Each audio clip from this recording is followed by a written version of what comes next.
கிறிஸ்துவுக்குள் பிரியமுள்ள சகோதர சகோதரிகளை, பலன் தரும் தேவன் எபிசோட் 1508க்காய் கர்த்தரை துதிக்கிறேன், மகிமைப்படுத்துகிறேன். இந்த நாளிலும் பிரசங்கியின் புஸ்தகம் 4ஆம் அதிகாரம் 9வது வசனம், ஒண்டியாய் இருப்பதிலும் இருவர் கூடியிருப்பது நலம், அவர்களுடைய பிரயாசத்தினால் அவர்களுக்கு நல்ல பலன் உண்டாகும்.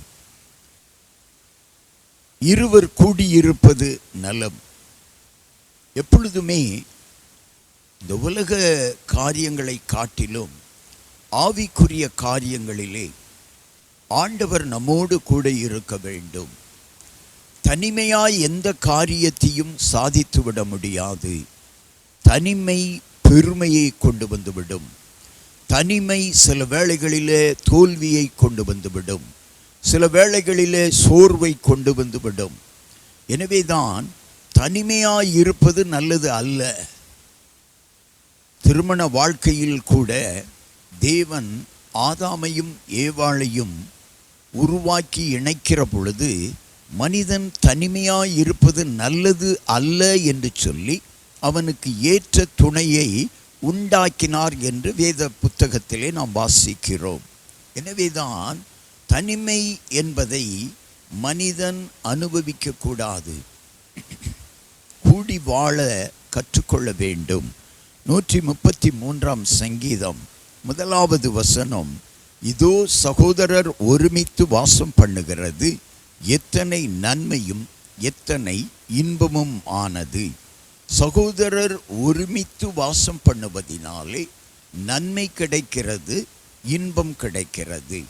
எனவே குறைந்தபட்சம் இருவராவது சேர்ந்து இருக்க வேண்டும், இருவராவது நண்பர்களாக இருக்க வேண்டும், இருவராவது கூடி இருக்க வேண்டும். அதுதான் அவர்களுக்கு நல்ல பலனை கொண்டு வரும். தனிமையாய் நான் சாதித்து விடுவேன், தனிமையாய் நான் உயர்ந்து விடுவேன் என்று நினைக்கக்கூடாது. அல்லது ஒரு சிலர் தனிமையாயிருந்து உயர்த்தப்பட்டிருக்கலாம், அதை உதாரணத்திற்கு எடுத்துக்கொள்ளக்கூடாது. வேத புத்தகம் சொல்லுகிறது, இருவர் கூடியிருப்பது நலம், கூடி செய்வது நலமானதாய் இருக்கும். காகத்தை பாருங்கள், ஒரு காகத்திற்கு உணவு கிடைத்தால் தன்னுடைய எல்லா காகங்களையும் அழைத்து அந்த உணவை பகிர்ந்து கொள்ளும். ஆனால் மனிதன்தான் சற்று வித்தியாசமாய் வாழ்ந்து வருகிறான். எனவேதான் வேத புத்தகம் சொல்லுகிறது, கூடி வாழ கற்றுக்கொள்ளுங்கள். கண்களை மூடி ஜெபிக்கலாம்.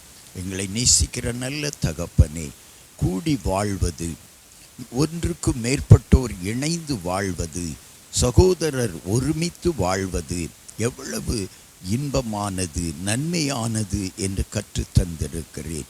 எனவே இந்த செய்தியை கேட்டுக்கொண்டிருக்கிற யாராயிருந்தாலும் கூடி வாழவும், நன்மையை அனுபவிக்கவும், இனிமையை அனுபவிக்கவும் அவர்களுக்கு நல்ல ஞானத்தை தருவீராக.